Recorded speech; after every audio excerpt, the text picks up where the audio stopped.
Hello students, आज मैं UP board में पूछा जाने वाला सबसे महत्वपूर्ण टॉपिक आईयूपीएसी नाम आपको समझाने जा रहा हूं।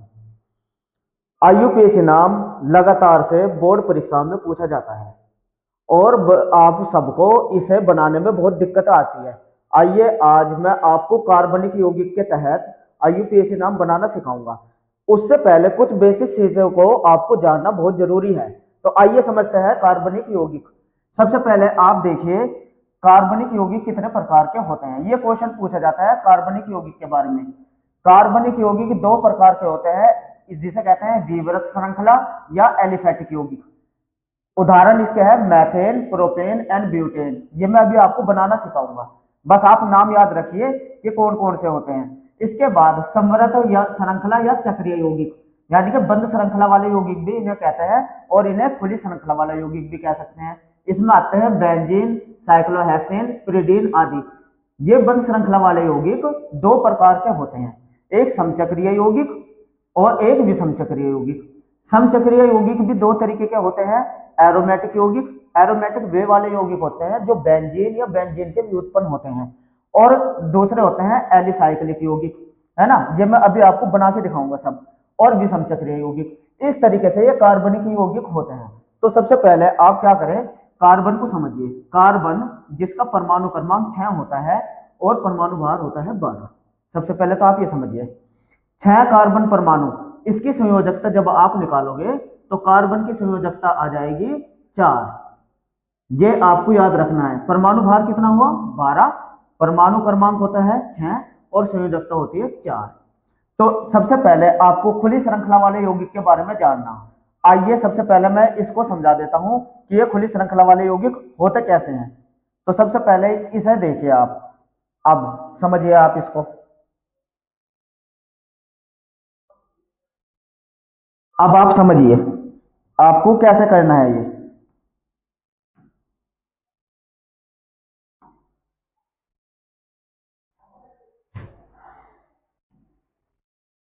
देखिए ये कार्बनिक यौगिक जो होते हैं, सबसे पहले अब आप ये समझिए जो कार्बनिक यौगिक होते हैं, कार्बनिक यौगिक, इसमें आप कार्बन के बारे में पढ़ेंगे। और अभी मैंने बताया कार्बन जिसकी संयोजकता कितनी होती है 4 होती है। अब आप देखिए हाइड्रोकार्बन, अगर आपसे पूछे हाइड्रोकार्बन किसे कहते हैं, हाइड्रोकार्बन, इसका भी मैंने एक डायग्राम बनाया हुआ, इसे समझिए पहले। हाइड्रोकार्बन वे यौगिक जो केवल कार्बन और हाइड्रोजन से मिलकर बनते हैं, हाइड्रोकार्बन यौगिक कहलाते हैं। और ये दो तरीके के होते हैं हाइड्रोकार्बनिक यौगिक।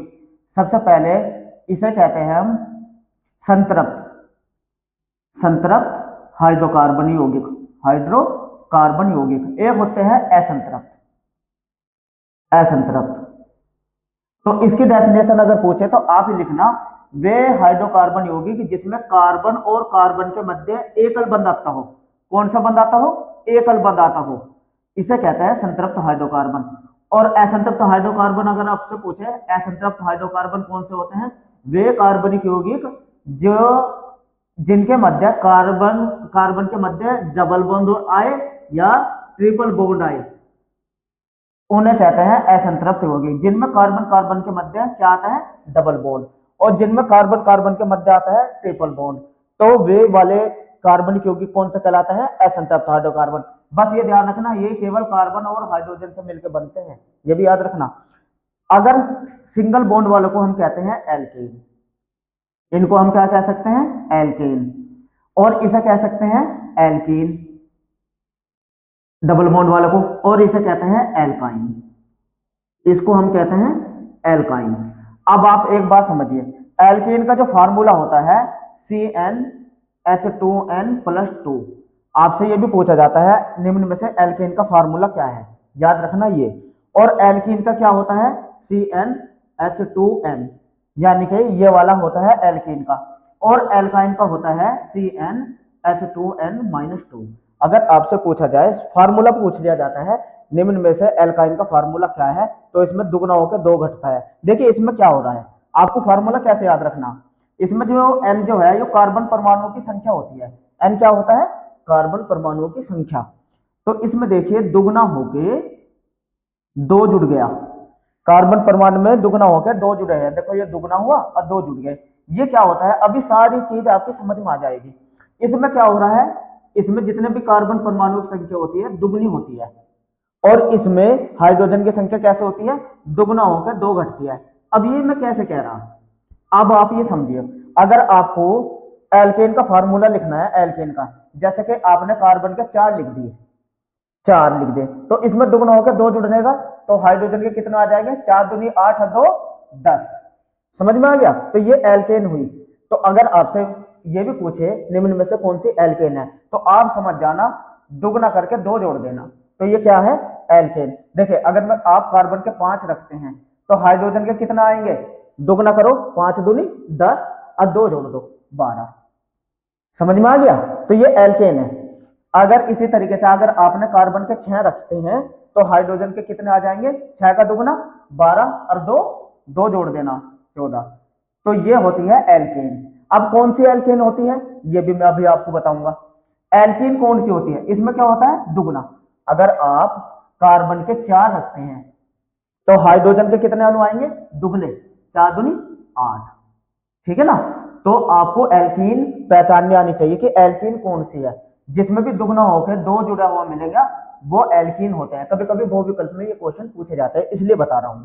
और अगर कार्बन के 5 हैं तो हाइड्रोजन के कितने हो जाएंगे, 10।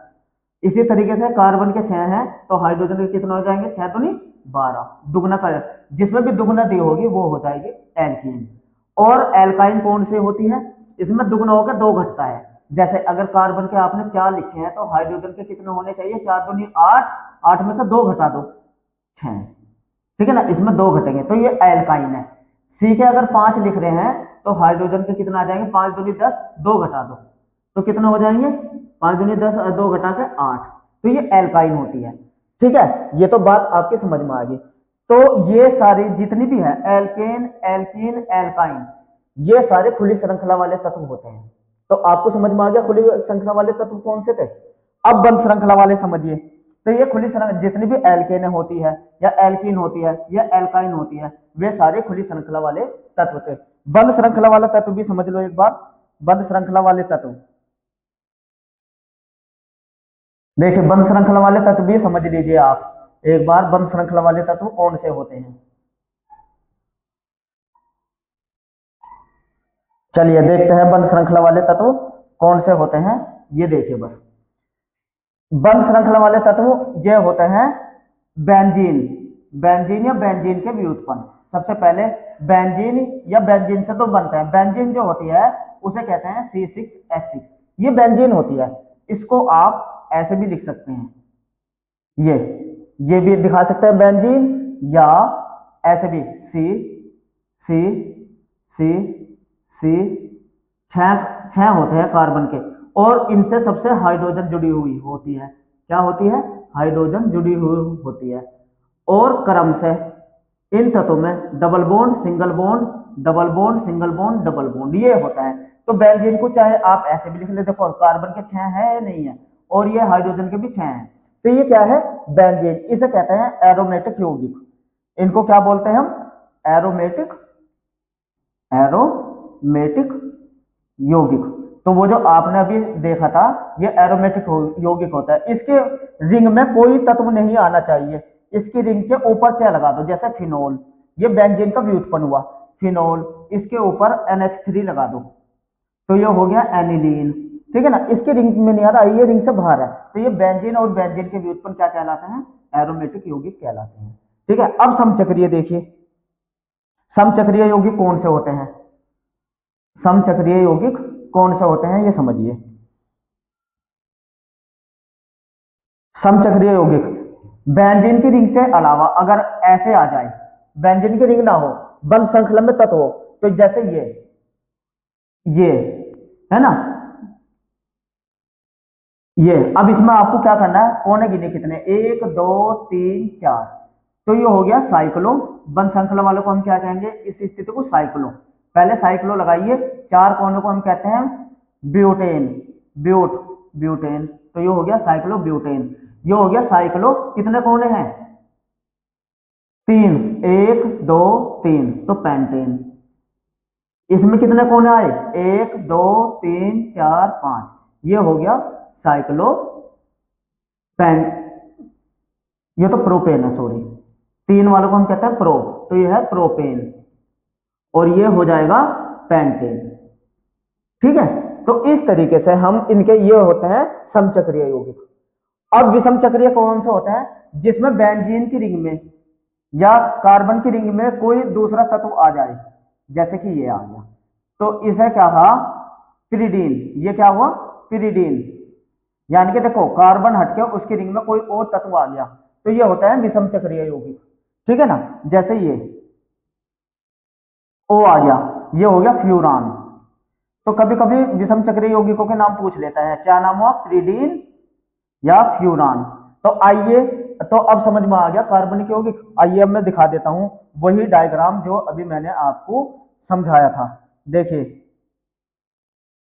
वही डायग्राम आपको फिर दोबारा दिखा देता हूं, अब आपकी समझ में आ जाएगा। इसके बाद मैं आईयूपीएसी नाम आपको समझाते हुए चलूंगा। ये देखिए, ये था वो कार्बनिक यौगिक, यही था ए, यहां देखिए आप। अब समझिए फिर इस डायग्राम को दोबारा से। विवृत या खुली श्रृंखला वाले यौगिक, एथेन प्रोपेन, यानी कि जो मैंने अभी बताया था ना, एन इन आइन वाले, तो ये तो हो गया खुली श्रृंखला वाले। बंद श्रृंखला वाले में दो तरीके के बताए थे, समचक्रीय और विषम चक्रीय। समचक्रीय में जैसे एरोमेटिक यौगिक, अभी मैंने बताया था ना बेंजीन, ये बनाया ना, ये होगी बेंजीन। टालुइन, टालुइन इसके बेंजीन की रिंग के ऊपर CH3 लगा दो, ये हुआ टालुइन। फिनोल, बेंजीन की रिंग के ऊपर OH लगा दो, फिनोल।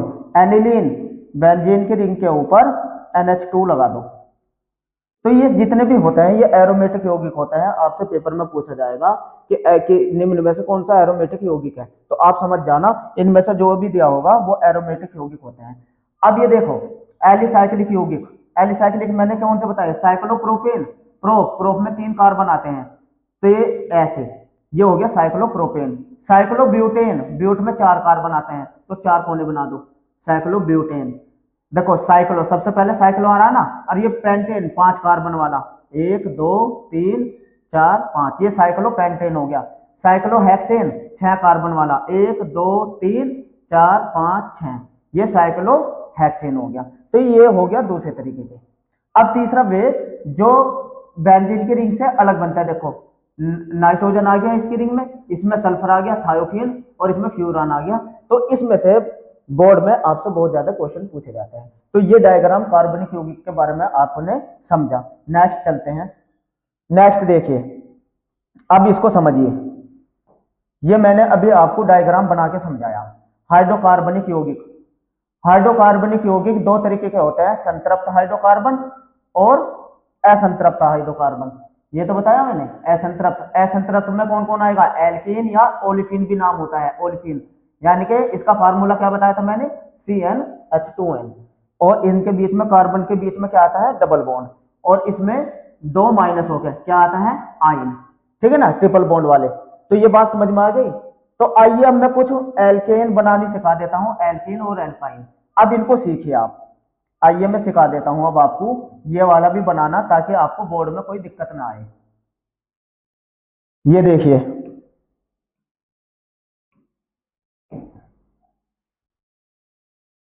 आइए अब समझते हैं। सबसे पहले एल्केन देखिए, एल्केन, एल्केन किसे कहते हैं, वही तो होता है जिसमें कार्बन और कार्बन के मध्य सिंगल बॉन्ड आए, वो एल्केन होती है।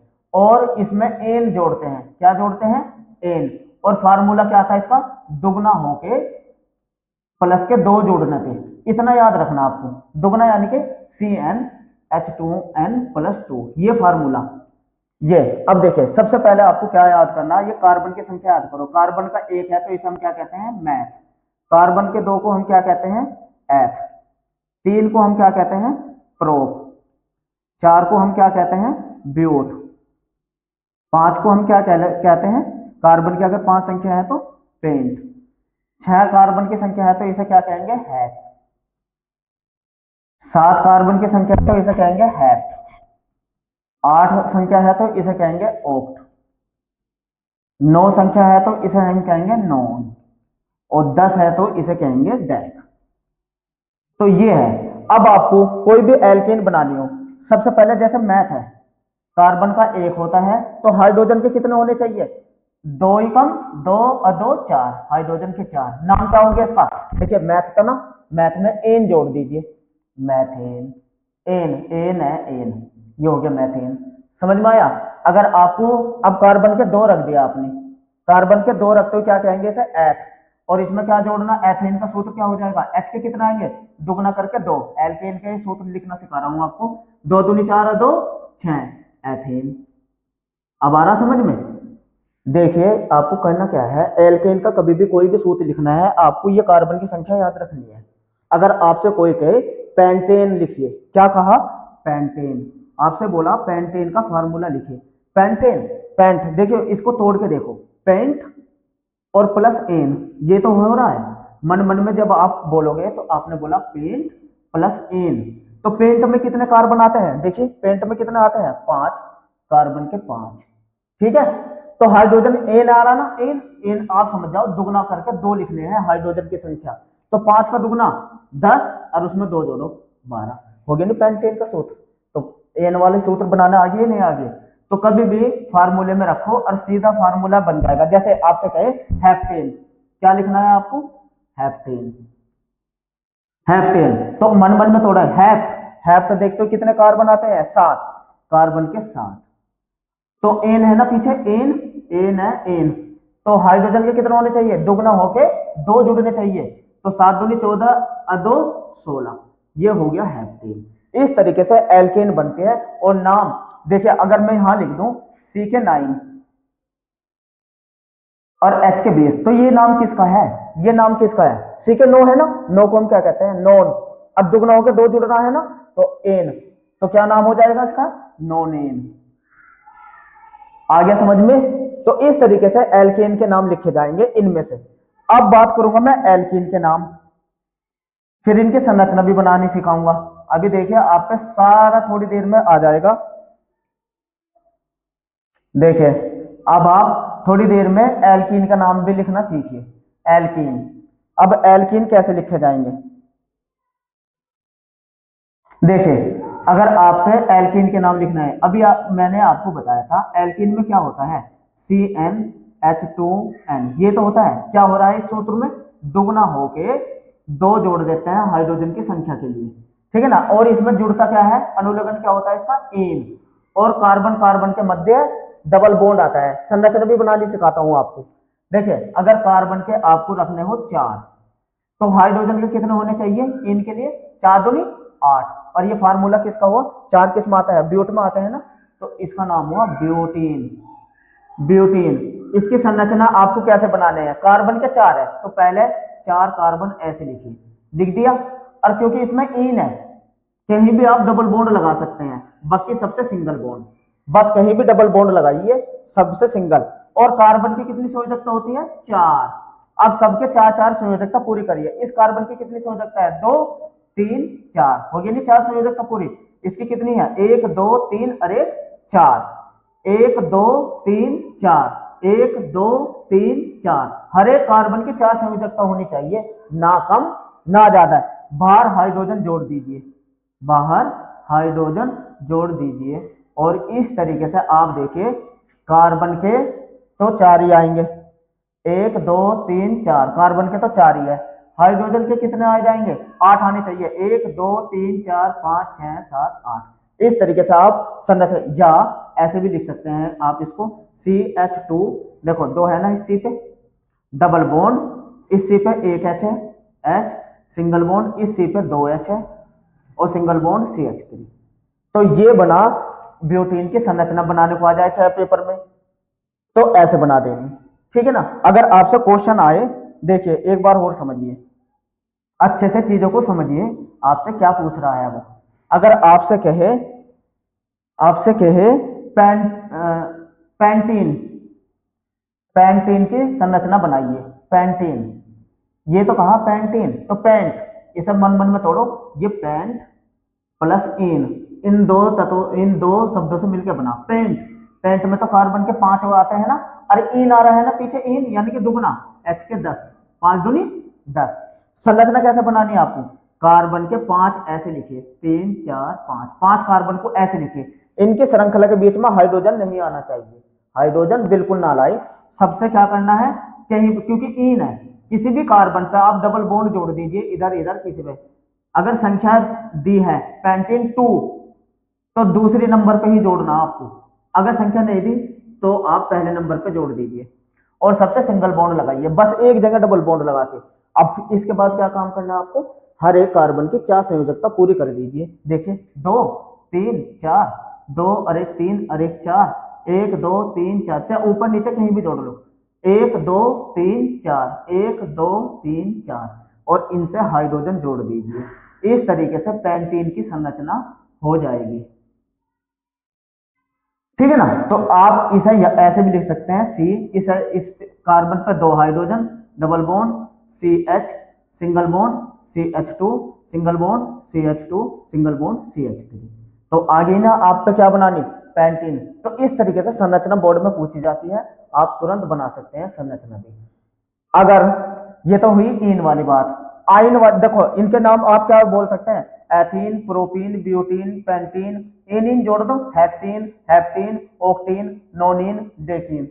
तो किसी का भी आप सूत्र तुरंत ऐसे बनाइए, दुगना करके 2 लिखिए, ऐसे संरचना बनाइए। अब बात करूंगा मैं आइन वाले की, आइन वाला भी देख लीजिए एक बार। आइन वाला, एन वाला सीख लिया, एन वाला सीखना। अब आइन वाला सीखेंगे, इसे कहते हैं एल्काइन। एल्काइन, तो देखो इसमें क्या होता है, CnH2n-2, यानी कि इसके फार्मूले में क्या हो रहा है, दुगना होके 2 घट रहे हैं। हाइड्रोजन की संख्या अगर जोड़नी है तो दुगना करके 2 घटा दो। कैसे, अगर मैं यहां लिख दूं C के 5, तो हाइड्रोजन के कितने होने चाहिए, दुगना करके 2, 5 दूनी 10, 10 में से 2 गए 8, और इसका नाम क्या हो जाएगा 5, 5 को क्या कहते हैं, पेंट, 5 को कहते हैं पेंट। और इसमें जुड़ता है आइन, क्या जुड़ता है, आइन, आइन है, आइन, तो ये हो गया पेंटाइन। अब इसकी संरचना कितने हैं कार्बन, 5, 1 2 3 4 5, उसमें डबल बॉन्ड जोड़ रहे थे, इसमें आइन आ रहा तो ट्रिपल बॉन्ड। किसी भी एक कार्बन पे 3 बॉन्ड जोड़ दीजिए, बाकी से सिंगल, ठीक है। अब सबके 4 4 संयोजकता पूरी करिए, इस कार्बन पे 3 है और 1 4, इस कार्बन पे पहले 4 है, 3 और 1 4, आगे पीछे सब गिनने हैं। अब इस कार्बन पे देखो 1 2 3 4, 1 2 3 4, 1 2 3 4, ये देखिए। तो हाइड्रोजन के कितने बैठेंगे, 8 ही बैठेंगे, गिन लीजिए आप, 1 2 3 4 5 6 7 8। तो इसे हम कैसे लिख सकते हैं, CH, और ये triple bond C, single bond CH2, single bond CH2, single bond CH3। इस तरीके से आप किसी का भी सूत्र लिख सकते हैं आराम से, जैसे ऑक्टाइन, हेप्टाइन, हेक्साइन, बस ये याद रखना है आपको। और ये देखना है, आइन वाला बोला तो दुगना होके 2 घटाओ, इन वाला बोला तो दुगना करो, एन वाला बोला तो दुगना होके 2 जोड़ दो। तो ये हुआ आप पे एल्केन, एल्किन, एल्काइन बनाने की विधि।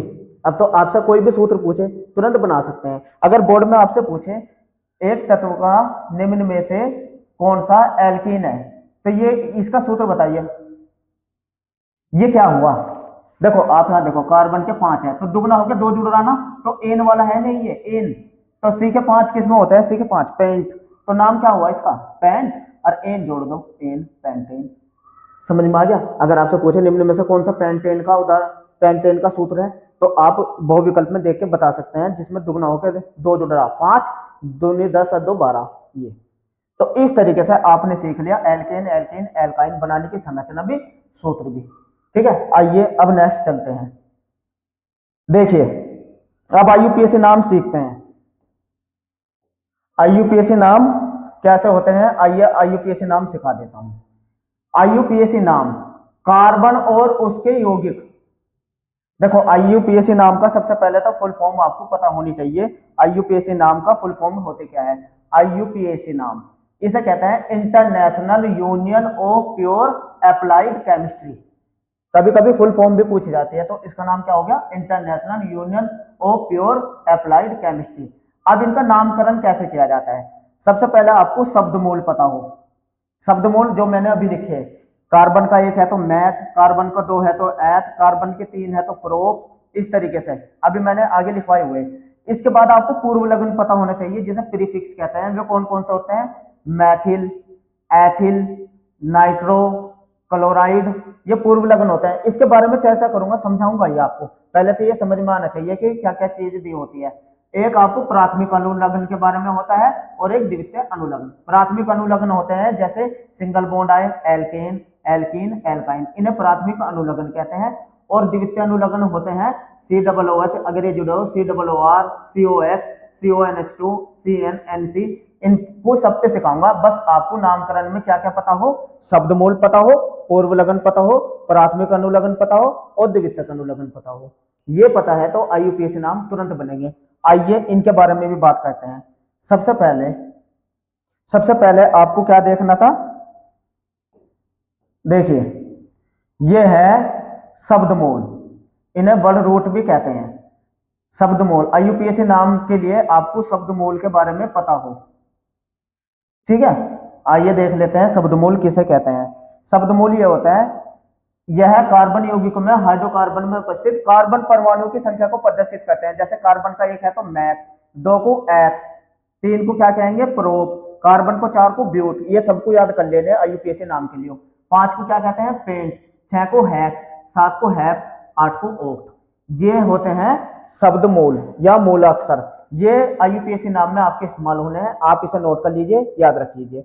अब दूसरे नंबर पे मैंने क्या बताया था? पूर्व लग्न, प्रीफिक्स। प्रीफिक्स समझिए, पूर्व लग्न मुख्य हाइड्रोकार्बन संख्या से प्रतिस्थापित करने वाले प्रतिस्थापों या पार्श्व श्रृंखलाओं की संख्या होती है। जैसे प्रोपिल, नाइट्रो, NO2 को क्या कहेंगे? नाइट्रो, Cl को क्लोरो। चलो मैं समझा देता हूं। क्या होता है कि जो एल्केन था ना, एल्केन जो होते हैं उसमें से एक हाइड्रोजन निकाल दो तो क्या प्राप्त होता है आपको? एल्किल समूह। जितने भी एल्किल समूह होते हैं इसमें इल जुड़ेगा। क्या जुड़ेगा? इल। देखो CH4 क्या था? मैथेन। अभी मैंने बताया ना CH4 मैथेन है, इसमें से एक हाइड्रोजन निकाल दो तो क्या बचेगा? CH3। अब इसे कहेंगे मैथिल। इसमें क्या जुड़ता है? मैथिल जुड़ता है। देखो अब ये मैथ है, इसमें इल जोड़िए, मैथिल। और आपको कैसे लिखना है? जो कार्बन की संख्या आपको लिखनी है उसमें दोगुना करके एक जोड़ दो, दोगुना करके एक जोड़ दो तो आपके पास क्या आ जाएंगे? जैसे सीख है एक है तो दुगुना करो दो और एक जोड़ो तीन, तो ये हो गया मैथ। मैथ है तो इल जुड़ेगा, मैथिल। कार्बन के दो है तो हाइड्रोजन के कितना आएंगे? पांच, दुगुना करके एक जोड़ो तो इसका नाम हो जाएगा एथिल, C2H5, एथिल। सी के तीन है तो हाइड्रोजन के कितने होने चाहिए? तीन दूनी छह और एक जोड़ेंगे सात, तो क्या था ये? प्रोप, तो क्या हो जाएगा? प्रोपिल। अब तो समझ में आ रहा एल्किल समूह क्या है। अगर कार्बन के आप चार रखेंगे तो हाइड्रोजन के कितने रखने पर? चार दूनी आठ और एक नौ, तो इसका नाम क्या हो जाएगा? ब्यूट है ना, ब्यूटिल। क्या नाम हो जाएगा ये? ब्यूटिल। तो ये पेंटिल, हेक्सिल, हेप्टिल, ऑक्टिल। नाम कैसे? इसी तरीके से ये एल्किल समूह होते हैं जो कि पूर्व लग्न में होते हैं। इसके साथ साथ जो एक्स होते हैं जैसे Cl, क्लोरो, ब्रोमो, आइडो, फ्लोरो, ये आपको पता हो। नेक्स्ट चलते हैं। अब देखिए, आपको ये सारणी जो इसमें है ये आपको याद रखनी है IUPAC नाम के लिए, और इनका क्रम भी याद रखना। ये होती है सारणी। IUPAC नाम के लिए सारणी बहुत इंपॉर्टेंट होती है। क्रियात्मक कार्बोक्सिलिक समूह COOH, इसका पूर्व लग्न होता है कार्बोक्सी और अनुलग्न होता है OH अम्ल। ये सारणी आपको ऐसे ही क्रम से सीरियल से याद करनी है क्योंकि इसका इस्तेमाल हम IUPAC नाम में करेंगे। इसको आप एक बार नोट कर लीजिए। इसी तरीके से आपको कौन कौन से याद रखने हैं चलो मैं बता देता हूं इंपॉर्टेंट। एक तो ये कार्बोक्सिलिक अम्ल, एक इसमें आपको याद रखना है एल्डिहाइड, साइनाइड, कीटोन, अल्कोहल और एमीन। बस इनको याद रख लीजिए एक बार, इनको चाहे ना रखिए आपके कोर्स में ये है, इनको याद रख लीजिए। जैसे एल्डिहाइड, इसका जो क्रियात्मक समूह होता है CHO होता है और इसका पूर्व लग्न होता है फार्माइल और इसका जो अनुलग्न होता है अल। तो ये आपको ये पूरे याद रखने हैं क्योंकि मैं अभी IUPAC नाम में इसका इस्तेमाल करूंगा। इस सारणी को आप नोट कर लीजिए, इन्हीं तत्वों को नोट कर लो जहां मैंने राइट का निशान लगाया है। अभी मैं थोड़ी देर में इनका इस्तेमाल करना आपको बताऊंगा आईयूपीएसी नाम में। अब आप देखिए आगे। अब इसके बाद आपको क्या समझना है, क्रियात्मक समूह। क्रियात्मक समूह किसे कहते हैं, क्वेश्चन पूछा जाता है बोर्ड में, ये क्वेश्चन पूछा जाता है क्रियात्मक समूह किसे कहते हैं। तो सबसे पहले किसी कार्बनिक यौगिक के अणु में उपस्थित वह परमाणु या समूह जो उसके रासायनिक गुणों के लिए उत्तरदायी होता है क्रियात्मक समूह कहलाता है। यानी कि कोई भी तत्व है, जैसे एल्किल समूह है आर, इसमें अगर मैंने NH2 जोड़ दिया तो ये एमीन हो गया, तो इसके रासायनिक गुण पे फर्क पड़ेगा। अगर आर की जगह मैं OH जोड़ दूं तो ये OH हुआ एल्कोहल, इसके रासायनिक गुण बदल गए, आर तो नहीं बदला, आर ऐसा क्या ऐसे ही, यानी कि इसके लगा तो ही ये हुआ क्रियात्मक समूह, इसके रासायनिक गुण बदल जाएंगे। अब तो वह यही परिभाषा में बताया, किसी कार्बनिक के अणु में उपस्थित वह परमाणु या समूह जो उसके रासायनिक गुणों के लिए उत्तरदायी होता है क्रियात्मक समूह कहलाते हैं। जैसे कि C2H5 में क्या जोड़ा, OH, आर की जगह आप क्या ले सकते हैं, C2H5, एथिल कहते हैं इसको, और इसमें OH एथिल अल्कोहल, और इसका नाम क्या हुआ, एथिल एमीन।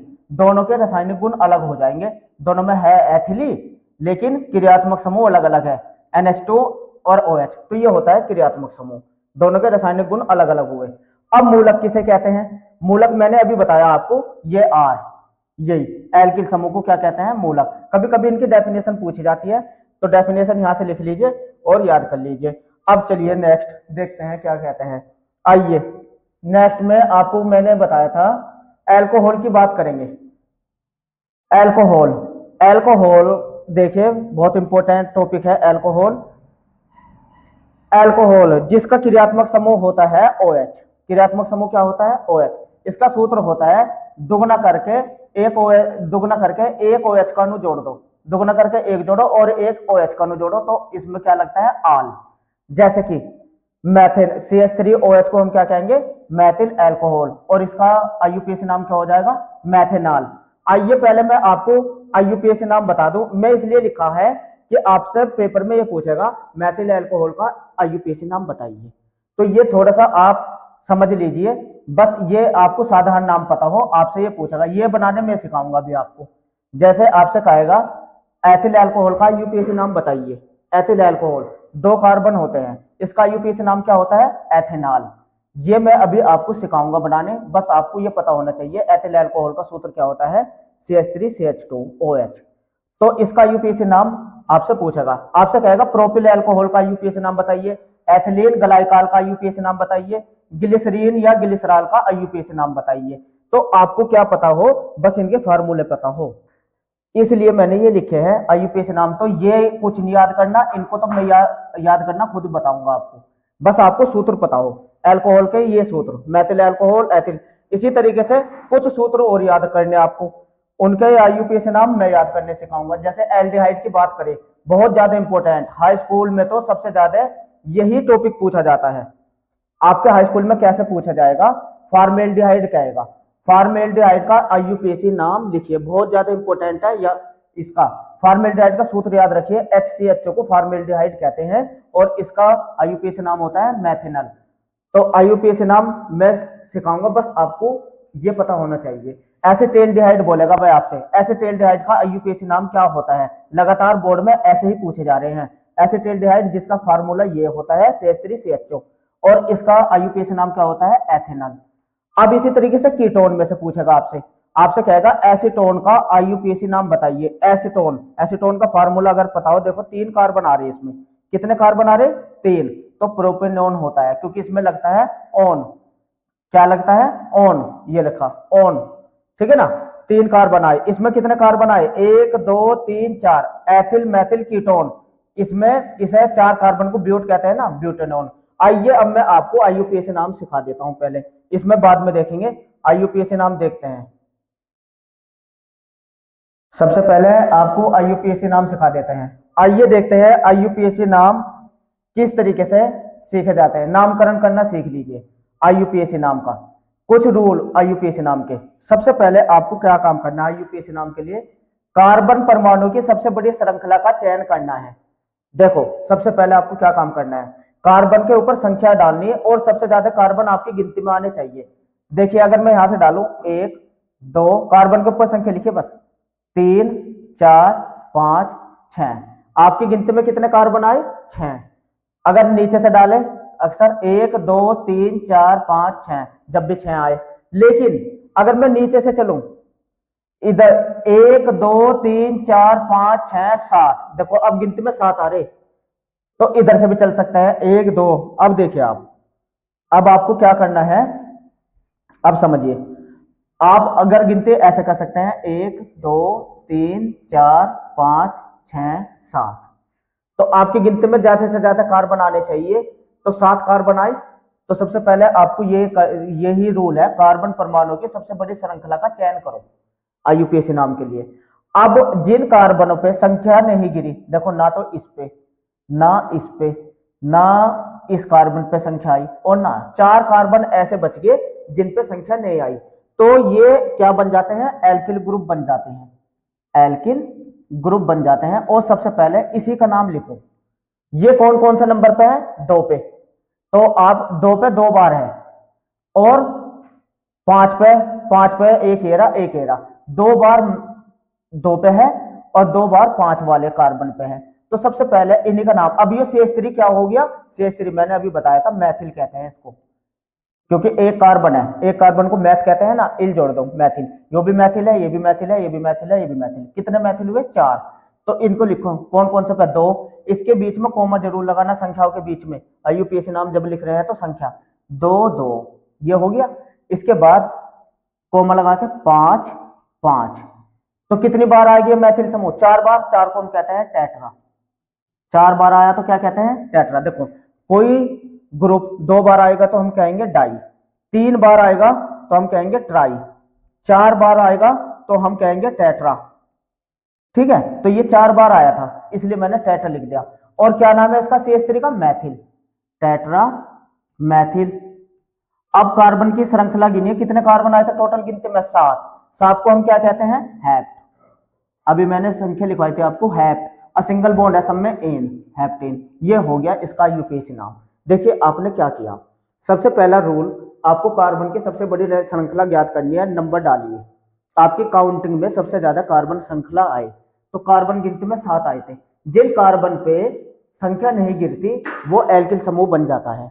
उस एल्किल समूह का सबसे पहले नाम लिखिए और फिर श्रृंखला का नाम लिखिए। इस तरीके से यूपीएसी नाम लिखे जाते हैं। दूसरा रूल देखिए, पार्श्व श्रृंखला का नामकरण। पार्श्व श्रृंखला देख लेते हैं, उसका नामकरण कैसे करते हैं। सबसे पहले ये रूल भी कर लगना आपको यहां भी। अगर मैं इधर से गिनती डालूं 1 2 3 4 5 6, चाहे नीचे को चले जाओ 6, चाहे इधर को जाओ, गिनती में इधर से गिनो चाहे इधर से गिनो, गिनती में आपके 6 ही कार्बन आ रहे, 7 तो नहीं आ रहे। तो लंबी श्रृंखला तो हमें मिल गई 6। अब यह होता है कि हम इधर से काउंटिंग करें या उधर से करें। अब सवाल ये भी तो है, काउंटिंग उधर से करें, इधर से भी 6 है, और या इधर से करें, इधर से भी 6 है। तो काउंटिंग उधर से करते हैं जिधर एल्किल ग्रुप पहले पड़ जाए। देखो अगर मैं इधर से करूं 1 2 3 4, ये पूरा एल्किल समूह तीसरे नंबर पे आया इधर से। और अगर मैं इधर से करूं, देखो अगर मैं इधर से करूं काउंटिंग 1 2 3 4 5 6, तो ये दूसरे नंबर पे आ गया। इधर से काउंटिंग में दूसरे पे आ रहा, उधर से काउंटिंग में तीसरे पे आ रहा। तो जिधर से पहले आए उधर से काउंटिंग होती है। तो पहले इधर से आ रहा तो ये काउंटिंग ठीक है। अब देखिए इस कार्बन पे नंबर नहीं आया, और इसे पूरे कार्बन को 1 मानिए। अब देखिए कार्बन के 2 है और H के 5 है, ये एथिल हुआ। ये पूरा ग्रुप क्या है? एथिल है। चाहे तो आपको ऐसे लिखा हुआ है एथिल या ऐसे, ये क्या है? एथिल। अब देखिए नंबरिंग करके अब नाम लिखना है इसका नाम। इसका नाम CH3 को हम क्या कहते हैं? मैथिल। और C2H5 को हम क्या कहते हैं? एथिल। अब अगर 2 ग्रुप अलग अलग आ जाए, 2 ग्रुप अलग अलग आए, तो नाम पहले उसका लिखिए ABCD के हिसाब से, अल्फा बीटा क्रम में। ABCD में मैथिल तो बनता है M से, एथिल बनता है E से। तो ABCD में M पहला आता है या E पहला आता है? E आता है ना, तो सबसे पहले एथिल का नाम लिखा जाएगा। और ये कौन से नंबर पे है? 4 पे। तो आप 4 संख्या के बाद हाइफन लगाइए, जब नाम लिखेंगे इसे कहते हैं हाइफन, ये जरूर लगाना। फॉर एथिल, ABCD के हिसाब से फॉर एथिल। और 2 पे क्या है, मैथिल, ऐसे 2 मैथिल। समझ में आ गया। तो सबसे पहले आईयूपीएसी जब आप नाम लिख रहे हैं एल्किल ग्रुप के नाम लिखिए, जिन जिन कार्बन पे संख्या नहीं डली वो एल्किल ग्रुप बन जाता है। और नाम मैं लिख दे रहा हूं, पहले एथिल आया एबीसीडी के अनुसार और फिर मैथिल आ गया। अब संख्या में कितने कार्बन आए थे, 6, 6 को हम कहते हैं हेक्स, तो ये बन जाएगा हेक्सेन। तो ये आपकी समझ में आया किस तरीके से आईयूपीएसी लिखना। पहले रूल में क्या पढ़ा आपने, कार्बन की लंबी श्रृंखला देखी। दूसरा काउंटिंग उधर से करे जिधर से एल्किल समूह पास पड़ता हो। ठीक है, तीसरे रूल पे चलते हैं। देखिए तीसरे रूल में क्या कह रहा है, आइए तीसरे रूल में कह रहे हैं ये मुख्य श्रृंखला ज्ञात करनी। मुख्य श्रृंखला आपको ज्ञात करनी है इसमें। आइए तीसरे रूल को भी देख लेते हैं। सबसे पहले आपको काउंटिंग ही करनी है, मुख्य श्रृंखला आपको मिल जाएगी कि इधर से कह रहे हैं काउंटिंग। पहले तो कार्बन ज्यादा आने चाहिए गिनती में, 1 2 3 4 5। अगर मैं नीचे को आऊं तो 5 आते हैं। अगर मैं ऐसे जाऊं 1 2 3 4 5 6, ऐसे कितने आते हैं, 6। इधर से गिनो 1 2 3 4 5 6, इधर से भी 6 है। चलिए नीचे को आके देख लेते हैं, 1 2 3 4 5 6, इधर से भी 6 है। ठीक है ना, तो 6 है आपकी गिनती में। तो आप काउंटिंग उधर से करिए जिधर से एल्किल समूह पास पड़े। तो ये एल्किल समूह पास पड़ रहा, 1 2 3 4 5 6। सबसे पहले आप कार्बन पर काउंट कर दीजिए, हमारी गिनती में ज्यादा ज्यादा 6 आ रहे। ठीक है, ऐसे कूद के नहीं आप नंबर डाल सकते 7 8, ऐसे कूद के नहीं, एक सिरे से चलिए बस। अब आपको देखे एक ग्रुप तो ये बन गया, एक ग्रुप ये हुआ, एक ग्रुप ये हुआ, 3 एल्किल ग्रुप है इसमें, 2 तो मैथिल है। और ये क्या है, C2H5 ही तो है, ये एथिल है। 2 बार मैथिल है, 1 बार एथिल है। तो नाम सबसे पहले मैंने क्या कहा, अल्फाबेट क्रम में एबीसीडी के हिसाब से पहले एथिल का नाम लिखा जाएगा। ये कौन सा नंबर पे है, तीसरे पे, तो इसका नाम हो गया 3 एथिल। ग्रुप का नाम लिख दिया ना, 3 एथिल। अब देखो 2 पे और 4 पे मैथिल है, कौन कौन से नंबर पे है, 2 पे और कोमा लगा के 4, 2 बार है ना, तो डाई, डाई मैथिल। समझ में आया, 2 बार मैथिल ग्रुप था, एक एरा एक एरा। और कौन कौन से नंबर पे, दूसरे पे 4 पे, तो इसलिए 2 4, 2 बार है तो डाई मैथिल। अब श्रृंखला में कितने कार्बन आए, 6 हेक्सेन।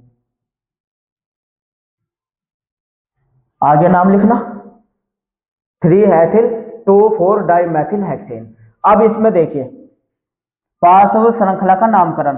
अब देखिए अगर दोनों ही ग्रुप सेम स्थिति पे हो, देखो अगर इधर से गिनती करूं 1 2 3, इधर से तीसरे पे आ रहा, और इधर से भी 1 2 3, इधर से भी तीसरे पे आ रहा, दोनों तरफ से गिनती करूं तो 3 3 पे आ रहा। अब दिक्कत क्या है, काउंटिंग इधर से करें या उधर से करें। अब दोनों पे एल्किल ग्रुप सेम स्थिति पे है। अब आपको क्या देखना है इस वाले रूल में, जिसमें कार्बन की संख्या कम है, जिस एल्किल ग्रुप में कार्बन की संख्या कम है, काउंटिंग उधर से होती है। इसमें कार्बन कितने, 2, इसमें कार्बन कितने, 1, तो काउंटिंग इधर से हो जाएगी। रूल याद रखना, अगर 2 एल्किल ग्रुप सेम पोजीशन पे आए तो काउंटिंग उधर से करो जिधर कार्बन व कम कार्बन वाला एल्किल ग्रुप हो। ठीक है, 1 2 3 4 5 6 7। नाम लिखने का तरीका तो वही है। क्या है नाम लिखने का तरीका, पहले अल्फाबेटिक क्रम में, एथिल पहला आता है ना एबीसीडी के हिसाब से, ई, और ये मैथिल है एम। तो पहले एथिल वाले का नाम लिखिए, कौन सा नंबर पे है ये, 5 एथिल, यानी कि 5 एथिल। ठीक है ना, अभी कौन सा नंबर पे है, मैथिल, 3 मैथिल।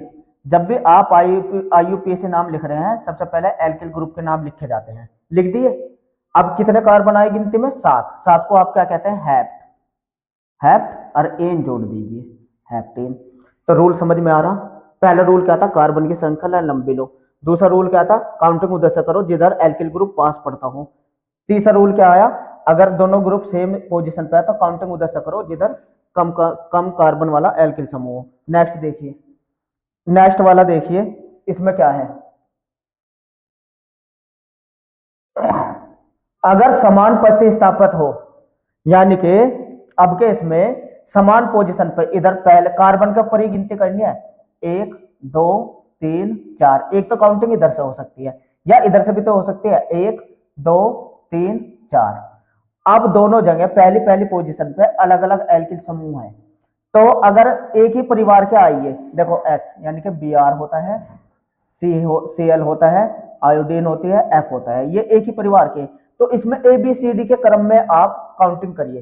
तो ये तो Cl क्लोरो C से बन रहा और ये B से बन रहा, तो काउंटिंग पहले इधर से करिए ABCD के हिसाब से, यानी कि इधर 1 2 3 4। ऊपर वाला ठीक है, ये नीचे की काउंटिंग गलत है, तो ये वाली ऊपर की ठीक है। तो पहले पे क्या आया Br ब्रोमो, तो इसका नाम हो जाएगा 1 ब्रोमो। देखो Br को कहते हैं ब्रोमो, 1 ब्रोमो।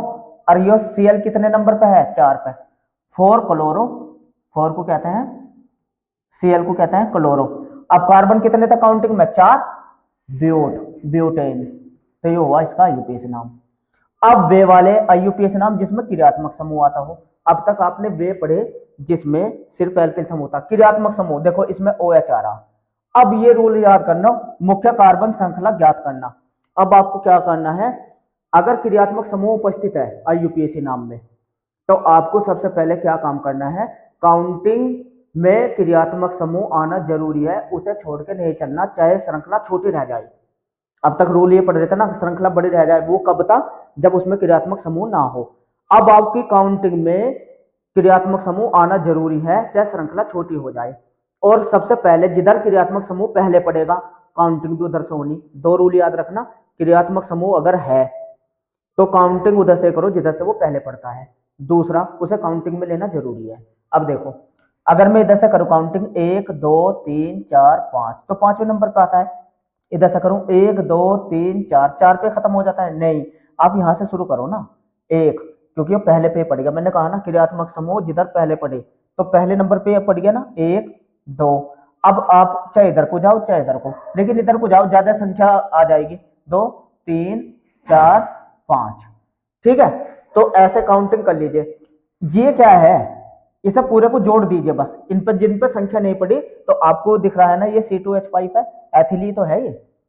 तो नाम लिखने का तरीका, आईयूपीएसी नाम में सबसे पहले एल्किल ग्रुप के नाम लिखे जाते हैं। देखो नाम लिखने का तरीका क्या होता है, पहले एल्किल ग्रुप, फिर इसके बाद क्या लिखा जाता है, श्रृंखला का नाम, और फिर इसके बाद एंड में क्या लिखना है, क्रियात्मक समूह का नाम, क्रियात्मक समूह का नाम। चलिए इससे लिखता हूं, सबसे पहले एल्किल ग्रुप ये रहा, ये कौन सा नंबर पे है 2 पे, तो इसका नाम हो जाएगा 2 एथिल। 2 नंबर पे था ना ये 2 एथिल, दूसरे कार्बन पे था एथिल, तो एल्किल ग्रुप का नाम आ गया। चाहे कितने एल्किल ग्रुप आए 3 4, सबसे पहले उन्हीं का नाम लिखिए। इसके बाद क्या देखना, श्रृंखला। श्रृंखला का मतलब कितने कार्बन है, टोटल गिनती में 5, तो इसका नाम हो जाएगा पेंटेन, पेंटेन। अब यहां आप चाहे इस क्रियात्मक समूह को अलग करके लिख दीजिए, चाहे इसी के साथ जोड़ के लिख दीजिए। देखो मैंने दोनों तरीके से लिख के दिखाऊंगा। पेंटेन 1 आल, 1 पे OH है, OH का क्रियात्मक समूह क्या होता है, अनुलग्न आल, तो इसलिए मैंने इसे क्या लिखा 1 आल। चाहे आप इसे ऐसे भी लिख सकते हैं या इसके साथ ही जोड़ के 2 एथिल पेंटेनॉल, पेंटेनॉल आल, इसमें जोड़ दिया ना 1 पे था। तो इस तरीके से चाहे ऐसे लिखिए आप अलग करके, चाहे जोड़ के लिखिए श्रृंखला में। अब इसमें देखो अगर एक से अधिक एल्किल समूह आपके उसमें है, देखो इसमें 2 एल्किल समूह आ रहे हैं, अब वो जो सारणी मैंने दिखाई थी उसका काम शुरू हो जाता है। अगर 2 एल्किल ग्रुप आए साथ, तो वरीयता के क्रम से हिसाब से चलिए, तो 1 1 तो इसे देंगे आप 1 2 3 4, ठीक है ना, 1 2 3 4, 1 तो वरीयता के क्रम से आई है जो सारणी थी। COOH ऊपर था उसमें और OH नीचे था। अब मैंने इसमें देखा था पूर्व लगन था और अनुलग्न था, उस सारणी में देखिए अभी दिखाऊंगा। पूर्व लगन में OH को हाइड्रोक्सी लिखा हुआ है, OH का होता है हाइड्रोक्सी, और COOH अनुलग्न में होता है ओइक अम्ल। क्या होता है ये, ओइक अम्ल। तो आइए नाम लिखने सिखा देता हूं। इसमें कोई एल्किल समूह तो है नहीं, आया तो नहीं इसमें, चलो छोड़ो। इसके बाद श्रृंखला देखो कितनी है, पहले इसका नाम लिखिए पूर्व लगन का, वरीयता क्रम में जो नीचे होता है पहले उसका नाम लिखा जाता है। तो OH नीचे है, तो ये कौन सा नंबर है, 3 हाइड्रोक्सी, 3 हाइड्रोक्सी। फिर समझिए, मैं थोड़ा सा और समझा दूं आपको। वरीयता क्रम में जो सबसे नीचे होता है उसका तो लिखा जाता है पूर्व लगन, तो वरीयता क्रम में सी डबल ओ एच ऊपर है, ओ एच नीचे है, तो पहले सबसे पहले इसका पूर्व लगन लिखा, जिसका पूर्व लगन होता है ओ एच का हाइड्रोक्सी। और अब लिखे 3 हाइड्रोक्सी, अब श्रृंखला लिखे कितने कार्बन है 4, ब्यूटेन, या तो ऐसे लिख दिया ब्यूट और ब्यूटेन, और पहले नंबर पे ओइक अम्ल है C double H, butane 1 oic अम्ल, ठीक है। या इसे जोड़ के लिख दीजिए 3 हाइड्रोक्सी हाइड्रोक्सी ब्यूटेन 1 ब्यूटेनोइक अम्ल, श्रृंखला में जोड़ के लिख दीजिए चाहे 1। तो इस तरीके से आपने क्रियात्मक समूह के नाम से भी जाना। देखिए नेक्स्ट और क्या दिया है, ये कुछ मैंने आपको क्वेश्चन की प्रैक्टिस करने के लिए दिए हैं, आप इनकी प्रैक्टिस करके देखिए और आईयूपीएसी नाम इसे नोट कर लीजिए। एक बार मैं फिर भी आपको समझाता चलूं। देखिए 1 2 3, तो इसमें कोई वो तो नहीं है ग्रुप, तो इसका नाम क्या हो जाएगा, पहले वाले का नाम। 3 को क्या कहते हैं प्रोपेन, पहले वाले का नाम आ गया। दूसरा देखिए 1 2 3 4, जिधर डबल बॉन्ड पहले पड़े उधर से काउंटिंग करिए, 4 है। तो अब देखो डबल बॉन्ड आ रहा ना, तो आप इसे ऐसे लिखिए ब्यूट, और इसे ऐसे करके लिख दीजिए 1 इन, या तो अलग करके लिखिए इसे, या इसके साथ ही जोड़ के लिख दीजिए या ब्यूटीन इन, अब के इन लगेगा 1, ठीक है। अब इसमें देखिए 1 2 3 4 5, अब 2 बार इन 2 बार डबल बॉन्ड आ रहा, 2 बार, तो पहले श्रृंखला देखिए 5 आ रहे ना, पेंट, और दो कौन कौन से नंबर पर डबल बॉन्ड आ रहा, 2 पे और 4 पे, 2 4 डाई इन, समझ में आ गया, 2 बार आया तो डाई इन, ठीक है ना। तो चाहे जोड़ के लिख दीजिए इसे पेन, नहीं ऐसे लिखे आप, पेंट अलग करिए और 2 4 डाई इन ऐसे करिए। अब देखो ट्रिपल बॉन्ड आ रहा, तो इसे क्या लिखेंगे, कितने कार्बन है, बस कार्बन गिनिए 1 2 3, तो 3 को क्या कहता है प्रोपाइन, और कौन से नंबर पे 1 पे, या इसे अलग करके लिख दीजिए प्रोपेन 1 आइन, ठीक है ना। इसी तरीके से ये ट्रिपल बॉन्ड आ रहा है, डबल बॉन्ड, पहले आपको किसको तरफ से चलना है, डबल बॉन्ड वाले की तरफ से, 1 2 3 4, ऐसे ही नाम करके लिखते चले जाइए 1 2 3 4। अब नाम अपना आप लिखिए ऐसे ही 10 है, 1 2 3 4 5 ऐसे। देखो इसमें क्रियात्मक समूह आ गया CH3, ये मैं बता दूं आपको, इसमें CH3 भी आ रहा, Cl भी आ रहा। CH3 किससे बनता है, मैथिल है ना M से, Cl किससे बनता है Cl C से, क्लोरो है ना C से, तो पहला क्लोरो का नाम लिख दे, देखो 4 क्लोरो, देखो नाम लिख के दिखा देता हूं, 4 क्लोरो 3 मैथिल, और 5 को क्या कहते हैं पेंटीन, और कौन सा नंबर पे है 1, पेंटीन 1, तो इसका नाम हो गया 4 क्लोरो, 4 पे है ना, हाँ 4 क्लोरो 3 मैथिल पेंटीन 1। इस तरीके से देखिए इसमें सारे आ गए, Cl भी आ गया, C2H5 भी आ गया, CH3 भी आ गया, Br भी आ गया, तो लेकिन क्रम से पहले किधर से चलेंगे, जिधर से Br पहले आ रहा, 1 2 3 4 5। अब इसका नाम ABCD के हिसाब से पहले ABCD में B आता है, 1 ब्रोमो, देखो 1 ब्रोमो, ठीक है, और ABCD में अब क्या आता है, C वाला आता है ना, 5 क्लोरो, ABCD के हिसाब से नाम लिखते चलो, इसका भी लिख दिया ABCD E, अब एथाइल E 3 एथिल, ये भी आ गया, 2 मैथिल, सबके लिखते जाओ, आ गया। अब कितने कार्बन की श्रृंखला थी, 5 पेंटीन। इस तरीके से आपको लिखना है, जैसे कि 1 2 3 4, तो 4 को क्या कहते हैं, इस पर कोई ग्रुप तो नहीं आया, 4 को क्या कहते हैं ब्यूटेनॉल ऑल। तो ये आप इस तरीके से आईयूपीएसी नाम बना सकते हैं। ये कुछ आईयूपीएसी मैंने लिखे हैं, इन्हें अब मैं नहीं सिखाऊंगा, आप इनकी प्रैक्टिस करके देख लीजिए, ये देखिए इनकी प्रैक्टिस करके देख लीजिए, और किसी की समझ में कोई ना आए तो मुझे कमेंट्स करके बता दीजिए, मैं उसका नाम आपको समझा दूंगा। इसको करिए, ठीक है ना, इसको आप नोट कर लीजिए। नेक्स्ट कुछ और आईयूपीएसी नाम को नोट कर लीजिए।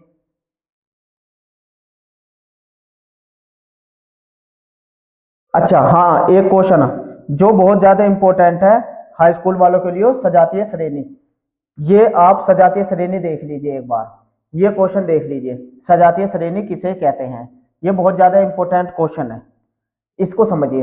जब कार्बनिक यौगिक जिनमें समान क्रियात्मक समूह होता है उनके बढ़ते अथवा घटते अनुभार के क्रम में रखा जाता है, तब एक श्रेणी बनती है जिसे सजातीय श्रेणी कहते हैं।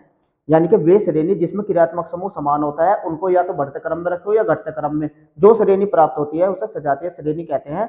ठीक है ना, तो ये हुई सजातीय श्रेणी। उदाहरण देखिए, जैसे एल्केन, मैथेन, एथेन, ये तो आगे ना अब आप पे बनाने, जैसे ये फार्मूला लिखे, एल्केन श्रेणी लिखिए, एल्केन या एल्कीन, एल्कीन फार्मूला लिख के लिखते चले जाइए। जैसे मैथेन, एथेन, प्रोपेन, ब्यूटेन, क्या हो रहा है, दुगुना करके दो जुड़ रहे हैं। एल्कोहल श्रेणी लिख दीजिए, दुगुना करके एक, जैसे CH3 लिए शुरू में, OH सबके साथ, अब क्या C2H5 लिखिए, OH, अब क्या C3H7 लिखिए, OH। तो समझ में आ गया श्रेणी। देखिए श्रेणी कैसे लिखने हैं, अगर आपको एल्केन लिखने हैं, एल्केन का सूत्र तो पता चल गया आपको, दुगुना करके दो, C के अगर दो लिख ले हैं तो H के दो दूनी 4 और 2 6, ये C के अगर 3 है तो H के 8, और इनमें जो अंतर आता है CH2 का अंतर आता है।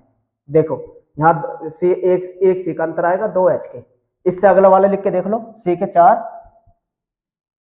C के अगर 4 है तो H के दुगना करके 2, 10 हो जाएंगे। तो देखो अंतर CH2 का है नहीं। तो अब आपकी इसके विशेषता में ये लिखिए, किसी एक सजातीय श्रेणी के दो क्रमागत सदस्यों के बीच CH2 का अंतर होता है। देखो आया नहीं CH2 का अंतर। नंबर 2, किसी एक सजातीय श्रेणी के सभी सदस्य का सामान्य सूत्र समान होता है। देखो सूत्र सबका यही रहेगा, अगर एल्केन का लिखोगे तो सबका सूत्र यही है, तो सामान्य सूत्र क्या होता है, सबका समान होता है। दूसरा, सजातीय श्रेणी के सभी यौगिक प्राप्त करने की कुछ सामान्य विधि होती है, इन्हें किसी न किसी सामान्य विधि से प्राप्त किया जाता है, और अनुभार बढ़ने के साथ साथ किसी सजातीय श्रेणी के सदस्यों के भौतिक गुण में परिवर्तन होता है। जैसे जैसे आप नीचे आएंगे तो इनके भौतिक गुण भी बदलते चले जाएंगे। ठीक है ना, तो इस तरीके से आपने सीखा सजातीय श्रेणी। सजातीय श्रेणी, तो अब एक कुछ खास बातें, अब IUPAC नाम में जो आपको, जैसे एल्डिहाइड, एल्डिहाइड की मैं बात करूं, CHO, ये होता है एल्डिहाइड, याद रखना है, इसमें क्या जुड़ता है, अल। तो अब जैसे कि फॉर्मेल्डिहाइड, फॉर्मेल्डिहाइड इसे कहते हैं HCHO, इसका IUPAC नाम क्या लिखेंगे, ये तो हुआ फॉर्मेल्डिहाइड। एक कार्बन आया ना, मैथेनल, अल जुड़ गया, अल, मैथेन हो गया ना, अल। इसी तरीके से एसिटेल्डिहाइड, एसिटेल्डिहाइड, इसीलिए मैंने जो सारणी बता रहा था उसमें ये बता रहा था एसिटेल्डिहाइड, तो इसका सूत्र होता है CH3CHO। अब इसका IUPAC नाम, कितने कार्बन आए, 2, एथेनल, एथेन हो गया ना, एथेनल। इस तरीके से आपने IUPAC नाम आज अच्छे से सीखे, और इस तरीके से ये होते हैं आपका आज IUPAC नाम पूरे। तो थैंक यू जुड़े रहने के लिए।